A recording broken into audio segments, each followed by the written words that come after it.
Hello everyone, welcome to Bansal Academy coaching classes. I am Vishali and in today's class I am going to teach you organic chemistry. In organic chemistry we are going to start alkyl halides and we are going to discuss nucleophilic substitution reactions of alkyl halides. Yes. So आज का हमारा topic है nucleophilic substitution reactions. So let's start with the topic. Okay. First question. Like हमारा topic ही है nucleophilic substitution reaction है ना। तो सबसे पहले तो हम डिस्कस करेंगे कि why alkyl halides undergo nucleophilic substitution reactions. वो न्यूक्लियोफिलिक सब्स्टिट्यूशन ही क्यों करते हैं, कुछ और क्यों नहीं करते। Then the types of nucleophilic substitution reactions SN1 SN2 and after that we are going to discuss the various factors affecting these substitution reactions। किन सब्स्टिट्यूशन रिएक्शंस को अफेक्ट करने वाले कौन कौन से फैक्टर्स हैं, these are are today's topic. Okay, तो चलती हूँ मैं अपने फर्स्ट क्वेश्चन के साथ कि ये अल्काइल हलाइड्स न्यूक्लियोफिलिक सब्स्टिट्यूशन क्यों करते हैं, है ना। Why not some other substitution reactions, why not addition reactions. तो इसका आंसर है क्योंकि मेरे पास जो अल्काइल हलाइड है इस बॉन्ड में सिंगल बॉन्ड इज प्रेजेंट, है ना। तो चांसेस ऑफ सब्स्टिट्यूशन और एलिमिनेशन रिएक्शन, अगर डबल बॉन्ड होता तभी मैं एडिशन, डबल या ट्रिपल बॉन्ड होता तभी मैं एडिशन की तरफ जा सकती थी, तो आया सब्स्टिट्यूशन। और अगर मैं अल्काइल हलाइड की बात करूं तो here x is halogen and you know very well कि all the halogens are electronegative elements, they are electronegative। what is the meaning of electronegativity? The tendency of an atom to attract the shared pair of electrons towards itself। जो halogens होते हैं ना उनके पास capability है, क्या capability, कि वो shared pair of electrons को अपनी तरफ अट्रैक्ट कर सकते हैं। अगर ये इनको अपनी तरफ अट्रैक्ट करेंगे तो होगा क्या, इनके ऊपर आएगा पार्शियल नेगेटिव चार्ज और एज अ रिजल्ट आपकी कार्बन चेन के ऊपर आएगा पार्शियल पॉजिटिव चार्ज। अंडरस्टूड। अब अगर कार्बन के ऊपर पॉजिटिव चार्ज है ना, तो who will attack on them, obviously a negatively charge species. यानी कि आप बोल रहे हो आपका कार्बन इलेक्ट्रॉन डेफिशिएंट हो गया, तो an electron rich species will attack on it. तो इलेक्ट्रॉन रिच स्पीशीज कौन सी होती है, क्या बोला जाता है उसे, न्यूक्लियोफाइल। क्या बोलते हैं आप न्यूक्लियोफाइल को, nucleophile which is having excess of electrons, either it is having a lone pair और नेगेटिव चार्ज, और न्यूक्लियस लविंग है तभी वो पॉजिटिव चार्ज पे अटैक करेगा। तो ये हुआ attack, X negative will be leave out, R और न्यूक्लियोफाइल का बॉन्ड बन गया और एक्स नेगेटिव बाहर। तो क्योंकि आपके कार्बन के सेंटर के ऊपर कौन अटैक कर रहा है, न्यूक्लियोफाइल, दैट्स व्हाई हम बोलते हैं these will undergo nucleophilic substitution reactions। कौन सी रिएक्शंस करते हैं ये, nucleophilic substitution reactions. Now second thing, अगर ये न्यूक्लियोफिलिक सब्स्टिट्यूशन रिएक्शंस करते हैं, ठीक है, तो क्या बना, आर और न्यूक्लियोफाइल के बीच में बॉन्ड, एंड ये जो ग्रुप बाहर निकल गया that is your halogen part, इसको क्या बोला जाता है, लिविंग ग्रुप। क्या बोला जाता है इसे, लिविंग ग्रुप। जो पार्ट आपका बाहर डिपार्ट हो जाएगा ना, निकल जाएगा, उसको हम क्या बोलते हैं, लिविंग ग्रुप। अब ये जो न्यूक्लियोफिलिक सब्स्टिट्यूशन रिएक्शंस होती हैं ना, these are of two types. कौन कौन सी, SN1 एंड SN2। नाउ अब हमें क्या करना है, we are going to discuss this two reactions SN1 and SN2 one by one in detail. तो स्टार्ट करते हैं हमारी सबसे पहली रिएक्शन से, दैट इज SN1। तो लेट्स स्टार्ट। SN1, सबसे पहले तो इसका नाम, SN1 का नाम, फुल नेम जानने के लिए पीछे से स्टार्ट करना है। Here one stands for unimolecular. क्या है वन का मतलब, unimolecular. N, N stands for nucleophilic. What is the meaning of N? Nucleophilic. S stands for substitution. तो SN1 क्या आ गया आपके पास? Unimolecular nucleophilic substitution reaction. ठीक है. अब ये जो यूनिमोलिकुलर न्यूक्लियोफिलिक सब्स्टिट्यूशन है ना, इसके कुछ पॉइंट्स हैं. First, it is a 2 step process. ये वाला जो मैकेनिज्म होता है ये 2 स्टेप्स में होता है. ठीक है. सेकेंड, इसका जो रेट डिटरमाइनिंग स्टेप है वो डिपेंड करता है स्टेबिलिटी ऑफ कार्बोकेटाइन पे. जो इसका आरडीएस है, that is rate determining step, वो डिपेंड करता है कार्बोकेटाइन की स्टेबिलिटी पे. इट मींस जो इंटरमीडिएट बनेगा वो कौन होगा? कार्बोकेटाइन. एंड थर्ड स्टेप, ये फर्स्ट ऑर्डर की रिएक्शन है. फर्स्ट ऑर्डर मींस लाइक इसके रेट डिटरमिनिंग स्टेप में you will get only 1 molecule. ठीक है. It means unimolecular. ये सारी बातें हम प्रूव भी करेंगे मैकेनिज्म के साथ. जैसे कि पीछे हमने देखा, आप क्या कर रहे थे, RX न्यूक्लियोफाइल अंदर आया, it will lead to the formation of R nucleophile plus X negative. मैं प्रॉपर एग्जांपल ले लेती हूँ. For example, I am having CH3 CH2Br. What is this? Alkyl halide. I am taking KOH aqueous. अब KOH aqueous में क्या होता है? It will dissociate into K positive OH negative. तो OH negative will behave as a nucleophile, है ना? और वो कहाँ पे अटैक कर देगा? इस कार्बन के सेंटर पे. CH3 CH2OH and KBr will come outside. अब SN1 में ये स्टेप्स कैसे होते हैं, कैसे प्रोसीड होता है, उसको स्टडी करते हैं. मैं क्या करती हूँ, एक जर्नल एग्जांपल के थ्रू मैकेनिज्म के साथ प्रोसीड करूंगी. फॉर एग्जांपल, मैं ले लेती हूँ ये carbon R1 R2 R3. 3 alkyl groups are there. कोई भी हो सकते हैं, either they can be alkyl groups और hydrogens. Third one is X. Halogen का होना कंपल्सरी है ना. तो मैंने अपने पहले ही पॉइंट में बताया, जो SN1 होती है it is a 2 step process. तो 2 स्टेप प्रोसेस में क्या होता है? In the very first step, in the presence of a polar protic solvent, polar protic solvent की प्रेजेंस में this X negative will depart. ये X नेगेटिव क्या चला जाएगा? बाहर चला जाएगा. अगर X नेगेटिव बाहर चला गया, अपने इलेक्ट्रॉन्स लेके जाएगा ना, ऑब्वियसली इलेक्ट्रोनेगेटिव है, तो व्हाट यू विल गेट?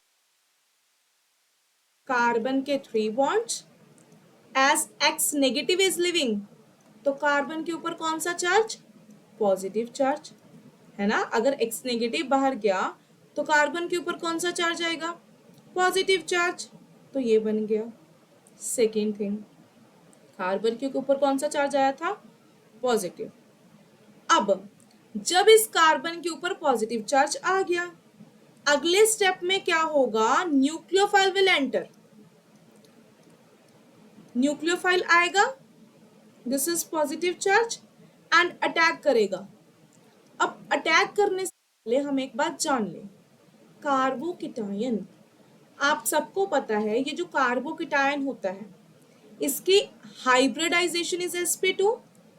अगर इसकी हाइब्रिडाइजेशन sp2 है तो what is it structure? Trigonal planar. कौन सी स्ट्रक्चर है इनकी? Trigonal planar. तो ये मैंने प्लेनर तो ड्रॉ कर दिया, ट्रायगोनल प्लेनर, है ना. नाउ sp2 हाइब्रिडाइजेशन होने के कारण 1p orbital is vacant in carbocations. sp2 है ना, तो एक p ऑर्बिटल क्या है? खाली. तो वो vacant p orbital I am drawing here. What is this? Vacant unhybridized, जो हाइब्रिडाइजेशन में यूज नहीं हुआ वो वाला p ऑर्बिटल है ये. Now nucleophile has 2 options. क्या? Either it can attack from the this side और it can attack from this side. Nucleophile के पास 2 ऑप्शंस है, या तो वो लेफ्ट हैंड साइड से अटैक कर सकता है या फिर वो राइट हैंड साइड से अटैक कर सकता है। ठीक है, तो you will get two products. Product मैं अगली स्लाइड पे बनाती हूँ ताकि बेटर क्लैरिटी हो सके। तो इन दोनों केसेस में आपके पास ऐसा बनेगा, R1 ये रहा कार्बन, अगर तो न्यूक्लियोफाइल इस साइड से अटैक करता है तो R2 R3 shift this side, plus अगर न्यूक्लियोफाइल राइट साइड से अटैक करता है तो R2 R3 ऐसे ही रहेंगे। ठीक है, तो these two arrangements are possible. Now ध्यान से सुनो मेरी बात। अब अगर तो न्यूक्लियोफाइल ने अपोजिट साइड से अटैक किया, अगर आप अपने स्टार्टिंग मॉलिक्यूल में देखो x, this is on the right hand side ना, अगर न्यूक्लियोफाइल दूसरी अपोजिट वाली लॉब से अटैक करता है, इस चीज को मैं क्या बोलूंगी, रिटेन इनवर्शन ऑफ कॉन्फ़िगरेशन, कि आपकी कॉन्फ़िगरेशन क्या होगी, इन्वर्ट, उल्टी हो गई है ना, इन्वर्शन आ गई। अगर न्यूक्लियोफाइल सेम साइड से अटैक करता है, बिल्कुल सेम, इस चीज को बोला जाता है रिटेंशन ऑफ कॉन्फ़िगरेशन, कि आपकी कॉन्फ़िगरेशन क्या हो गई, रिटेन कर गई।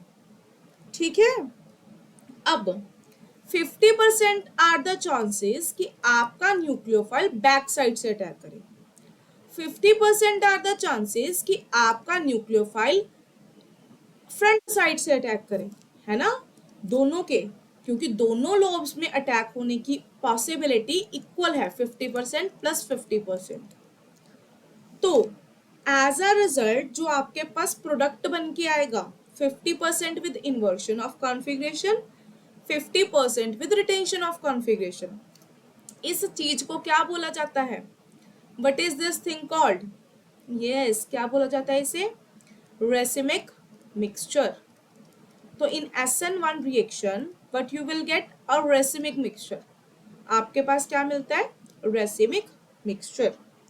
अब this is a some extra thing कि नो डाउट थ्योरेटिकली हम बोलते हैं कि racemic mixture will obtain, but in actual cases अगर मैं प्रैक्टिकल केमिस्ट्री की बात करूं या फिर आइडियल सिचुएशन ना लेके रियल सिचुएशन की बात करूं, इन्वर्शन वाला प्रोडक्ट ही मेजर बनता है। एग्जैक्ट 50-50 अमाउंट बनना जस्ट अ हाइपोथेटिकल कॉन्सेप्ट या थ्योरेटिकल कॉन्सेप्ट, आइडियल सिचुएशन है। रियल सिचुएशन में इन्वर्शन वाला प्रोडक्ट मेजर होता है एंड रिटेंशन वाला माइनर। ओके, ठीक है, तो ये था इसका मैकेनिज्म। अब फर्स्ट स्टेप तो क्लियर हो गया, it is a 2 step process. Second, इसमें अगर 2 स्टेप्स हैं, फर्स्ट स्टेप में इंटरमीडिएट बन रहा है, कौन सा intermediate, carbocation. Now you know very well, अगर किसी भी रिएक्शन में इंटरमीडिएट बने, अगर किसी भी रिएक्शन में इंटरमीडिएट बने तो the formation of intermediate is very very slow, क्योंकि आपको पता है reaction intermediate highly unreactive species होती हैं।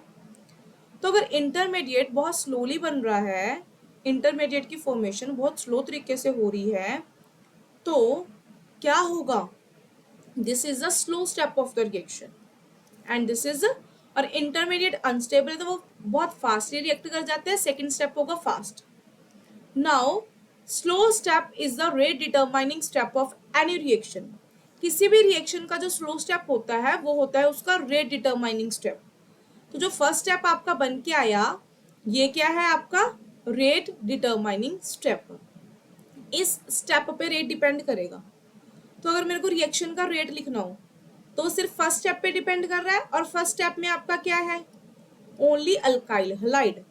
It means rate of the reaction will depend upon concentration of one molecule only.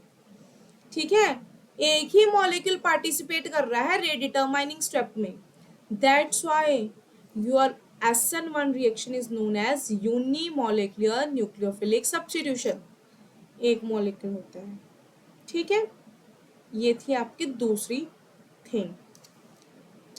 अब नेक्स्ट कॉन्सेप्ट पे आए, if I want to draw the potential energy diagram, अगर मेरे को पोटेंशियल एनर्जी डायग्राम बनानी हो तो मैं कैसे बनाऊंगी, है ना, तो उसके लिए let us draw a potential energy diagram, देखते हैं बनेगी कैसे। ये रहा, draw one more line,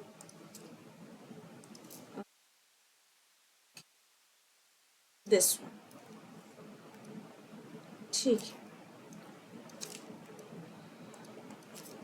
now ये ऐसे, ये ऐसे, this side I am drawing potential energy, this side I am doing progress of reaction.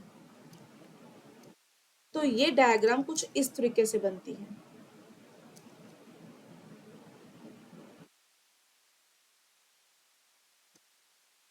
What is this? Rx, alkyl halide, that is reactant. What is this? R with nucleophile, that is your product. ये वाला जो point है, it will represent transition state number 1, this point will represent transition state number 2, and this point will represent the formation of intermediate, that is carbocation. First step में क्या होता है? Are x transition state 1 में इनका bond आपस में break होता है। जब ये कंप्लीटली ब्रेक हो गया तो क्या बनेगा? आर के ऊपर positive charge, that is carbocation. तो ये आपका रिप्रेजेंट कर रहा है इंटरमीडिएट को। ठीक है, और ये वाली स्टेट है ट्रांजिशन स्टेट की, जब आपका आर पॉजिटिव और एक्स नेगेटिव सेपरेट हो गए तो क्या होगा? In the presence of polar protic solvent, solvent के मॉलिक्यूल इसे क्या कर लेंगे? जैसे वाटर लूंगी तो हाइड्रेशन स्फीयर फॉर्म होता है ना, सिमिलरली सॉल्वेंट के मॉलिक्यूल जैसे क्या कर सकते हैं? Hydrate. Similar is with the x negative. Okay, तो ये रहा थर्ड थिंग। अगर मेरे को इसमें रिएक्टिविटी ऑर्डर लेके आना है, ठीक है, कौन से अल्काइल हलाइड SN1 फास्ट करेंगे और कौन से slow? Let us say you are having tertiary alkyl halide, secondary alkyl halide, primary alkyl halide and methyl halide. तो आपको क्या लगता है कौन से अल्काइल हलाइड रिएक्शन फास्ट करेंगे? अब जो SN1 है उसका जो रेट डिटरमाइनिंग स्टेप है, ये डिपेंड करता है कार्बोकेटायन की स्टेबिलिटी पे। तो जितना ज्यादा कार्बोकेटायन स्टेबल बनेगा उतनी ही रिएक्शन होगी फास्ट, है ना? तो कार्बोकेटायन का स्टेबिलिटी ऑर्डर क्या रहता है? Tertiary, secondary, primary, then methyl. Similar is with the reactivity order of SN1 reaction. Same ही क्या होगा SN1 रिएक्शन का रिएक्टिविटी ऑर्डर। कार्बोकेटायन का स्टेबिलिटी ऑर्डर क्यों होता था? Due to hyperconjugation effect. More the number of alpha hydrogens more will be stability. तो अगर कार्बोकेटायन टर्शरी ज्यादा स्टेबल है तो रिएक्शन भी ज्यादा फास्ट होगी। तो this is the concept. Now I am giving you a question to solve on the basis of SN1 reaction. Question है, arrange the following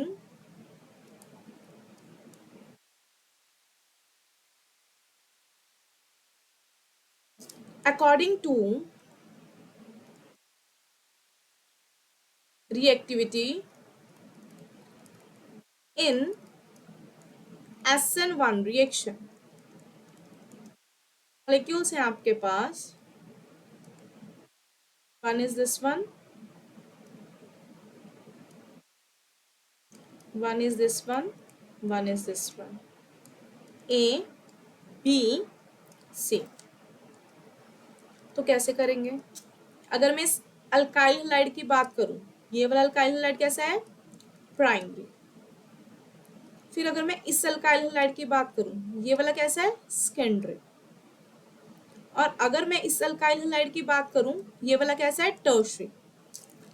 तो कार्बोकेटायन की स्टेबिलिटी का ऑर्डर क्या होता है? Tertiary, secondary, then primary. तो सिमिलरली अल्काइल हलाइड की reactivity का ऑर्डर भी ये आ गया। तो C will be most reactive, then B, then A। This is the question. एक और क्वेश्चन करते हैं इसी बेसिस पे। लेट अस से this is question number 1, now question number 2।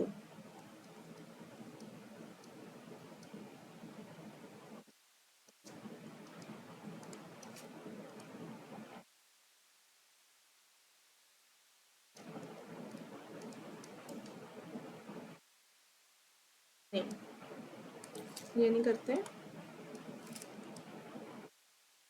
H2O we will get.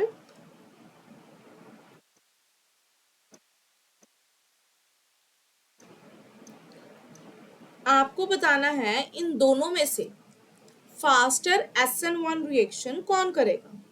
तो लेट्स सी कि इन दोनों में से फास्टर SN1 रिएक्शन कौन करेगा. अगर ये वाला मॉलिक्यूल आपका SN1 फास्ट करेगा, अगर रिएक्शन करेगा, तो you will get this type of carbocation. और अगर ये वाला मॉलिक्यूल SN1 करेगा तो you will get this type of carbocation. अब हमें देखना है इन दोनों कार्बोकेटाइन में से ज्यादा स्टेबल कौन से वाला है. तो अगर मैं इसकी बात करूं, आप इसमें देखोगे तो this molecule is cyclic, planar as well as conjugated. ये सब होने के बाद it is having 2 + 2 4 pi electrons. तो ये सारी कंडीशन किसको रिप्रेजेंट करती है, एंटी एरोमेटिक बिहेवियर को. तो इट मींस ये वाली स्पीशीज आपके पास क्या है, एंटी एरोमेटिक. और अगर मैं इसकी बात करूं, ये क्या है, साइक्लिक भी है, प्लेनर भी है, कॉन्जुगेटेड भी है, और 2, 4 and 6 having 6 pi electrons. So this is aromatic. तो हमें पता है due to aromatic nature this carbocation is more stable. तो अगर ये कार्बोकेटाइन मोर स्टेबल है, तो अगर ये ए है, बी है, तो रिएक्टिविटी ऑर्डर भी क्या रहेगा, B will undergo SN1 reaction faster as compared to A. So this is all about the SN1 reactions. Thank you.